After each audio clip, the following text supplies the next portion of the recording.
Hey, what's going on, everybody? And welcome to live prayer at lunch. And I'm again gonna take a stroll down the path. Let me give you a little bit of a look around here, I guess, just to see where we're at. This is my mom's place, and she's got a cool pool at the brick house. And we're actually going to just cruise down this road this way is kind of where we're walking. So, hey, thanks for jumping on, and obviously want to take some time and just spend a little bit of time in prayer. So I'm doing this on my phone again just because the Wi-Fi and stuff out here is a little weird. So if you have a prayer request or something that you would like to drop in here, I would definitely encourage you to do that. I'm not going to see it until after I get off of this, but I promise you, we will pray for that prayer request as it comes in. So this place, I don't know, you can't really see it from here, but let me see here. So if you look out through about right here, that is the marsh. And it's connected to the river that supplies out to the Atlantic Ocean over here. So the beach is pretty close, probably about a 15-minute drive or so. And so I went over there a day or two ago and was just walking down the beach. It was about 6 in the morning, just doing some prayer. And it's kind of cloudy, overcast, but you kind of see the sun breaking through on the horizon. And man, it was just beautiful. Hadn't been on that particular beach in a real long time. The California beaches are definitely better, a lot more sand. But I'll say the East Coast beaches over here are also beautiful because they have these like sand dunes and stuff, and it's really white, sand, and it's just different. They're both beautiful, but it was crazy. I mean, I hadn't been to that beach for probably 5 years. And so it was really cool to get a chance to go over there and check out that beach. One of the cool things, though, about being on that beach is on the East Coast, you don't really find these on the West Coast, is that you have these things called sand dollars. And I might try to post a photo of some.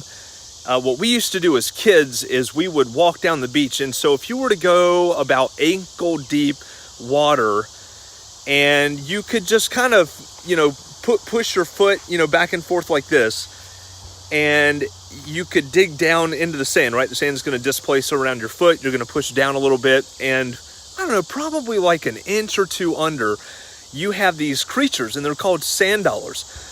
And they're probably about like this big around. Some would be really big.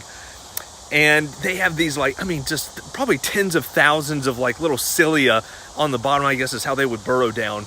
And they're alive. And what we would do is we would capture them, and we would take them with us, and Mom would bleach them, and they would just, all the stuff would fall off. They'd turn just really white, and you could gel them, frame them, box them, just cool stuff with them, and they have these little things on the inside of them. You could crack them open, and they almost look like little birds or little doves, and just really, really beautiful.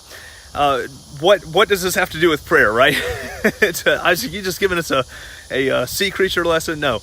The thing, like I was saying, to find these, you would have to walk out a little bit into the water, and you would have to kind of dig your feet down a little bit. And prayer is a lot like that.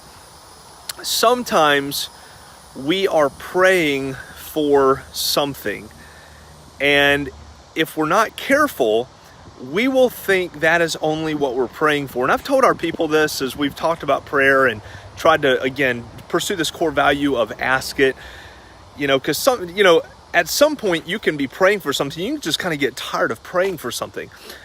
But if you understand what I'm about to say, I think this will help your prayer life, my prayer life. And that's just the statement of you're never praying for what you're praying for. And what I mean by that is just like we would go out and try to find something. We knew that we had to go out and dig a little deeper for it. We had to push down through the surface and really find what we were looking for. And prayer oftentimes is like that. So when you begin to pray for something, and maybe you're praying for healing. We were praying for a couple last night coming out of surgery, and we're praying for healing. And not just healing and recovery, but we're praying that, man, God would just heal her and she wouldn't have to deal with this ever again. And we were praying for jobs, and we were praying for just provision for a child. And while we're praying for those things, and no doubt you probably have some things in your life that might be similar that you're praying for, but God always has something else in mind.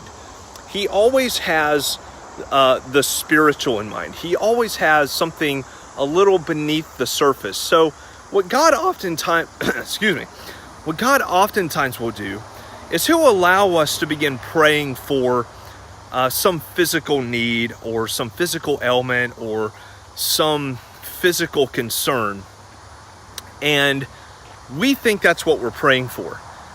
But what God will do is He will begin to show us things about ourselves as we pray for those things that He wants to change. So it's not that God doesn't want to give maybe a better job. It's not that God doesn't want to give you work. It's not that God doesn't want to heal. It's not that God doesn't want to benefit. It's not that He doesn't want to do those things. It's just those really aren't the most important things when it comes to our relationship with God. God is concerned with transforming you and me from the inside out. God is concerned with building up the inner man. He is more concerned about our faith and our trust in Him. He is more concerned on how we are being conformed into the image of Jesus. What's cool, right, with prayer is that